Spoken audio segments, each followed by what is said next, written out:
तो ABP news देख रहे हैं आप, मैं हूं आपके साथ शिरीन। और एबीपी न्यूज की खबर का बहुत बड़ा असर हुआ है। कभी नीतीश के दाहिने हाथ रहे आरसीपी सिंह ने एबीपी न्यूज के कैमरे पर इस्तीफा दे दिया है। कहा कि जेडीयू एक डूबता हुआ जहाज है, 7 जन्मों में प्रधानमंत्री नहीं बन पाएंगे नीतीश। आपको एक बार फिर से सुनवा देते हैं क्या कुछ कहा आरसीपी सिंह ने एबीपी न्यूज के कैमरे पर।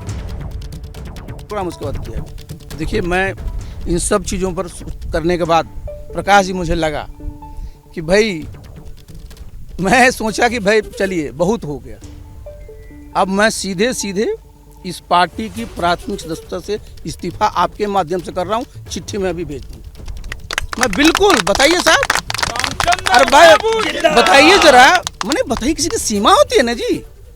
आप हमको पूछ सकते थे कि नहीं पूछ, एक 2 आदमी चिट्ठी भेज दिया, मार कर रहे हैं। कुछ तो पढ़ा करिए, और लागू सब पर होता है जी। तो मैं क्या ऐसे लोगों के साथ रहूँगा। और वैसे भी आप जरा देख लीजिए, ये तो बिल्कुल डूबता हुआ जहाज है। मैं तो अपने सब वर्करों से कहूँगा कि जहाँ काम होना है वहाँ चल।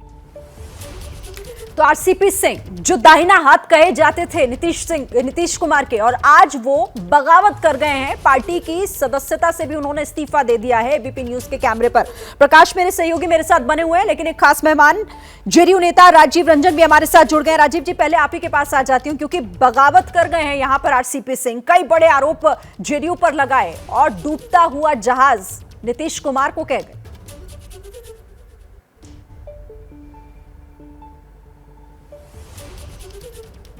देखिए, औपचारिक तौर पर उन्होंने पार्टी की सदस्यता से इस्तीफा जरूर दिया है, लेकिन उनका संबंध जनता दल यूनाइटेड से लगभग टूट चुका था।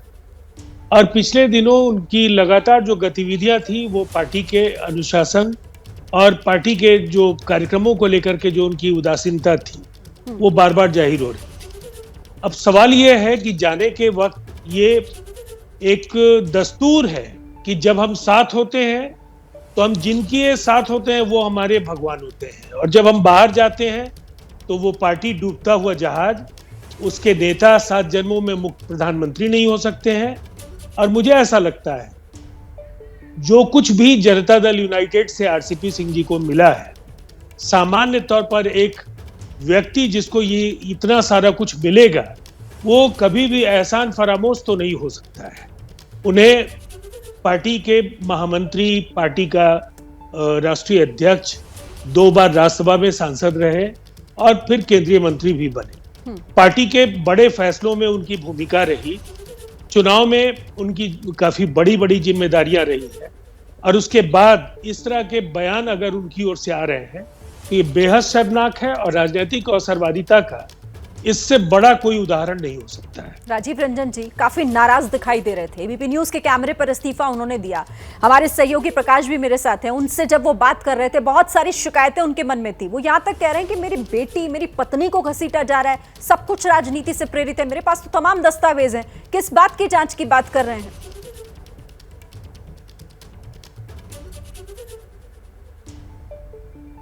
देखिए, आरोप अगर लगे और आपको ऐसा लगता है कि आरोपों की सफाई आपके पास है, आपके पास दस्तावेजी सबूत है, तो इस्तीफा देने के बजाय वो पार्टी के प्रदेश अध्यक्ष को जिन मुद्दों पर उनसे सवाल पूछे गए हैं उनका बिंदुवार जवाब देते। ये पलायनवादी नजरिया कि पार्टी से निकल करके और पार्टी को गालियां देना, ये कहीं से भी राजनीति की जो मर्यादा की लक्ष्मण रेखा है उसके विपरीत है। और मुझे लगता है जो लंबे समय से आरसीपी सिंह को पार्टी के नेता के तौर पर देखते रहे, उनके इस आचरण से उन्हें बेहद पीड़ा हुई होगी। ठीक है राजीव जी, आप रहिएगा। और भी कई सवाल है मेरे पास जो मैं आपसे पूछना चाहती हूँ। क्या मजबूरी है मेरी, बताइए। मैं अभी आपको बताती हूँ कि मैंने ओए होए होए होए, नमकीन के चटकारे लेते हुए टकटकी मार के डिबेट शो को पॉज रिपीट कर करके देख रहे हैं जोगिंदर जी। इनकी तरह आप भी देखें अपनी फेवरेट डिबेट्स को रिपीट कर, और डाउनलोड कीजिए एबीपी लाइव ऐप अपने स्मार्ट टीवी पर।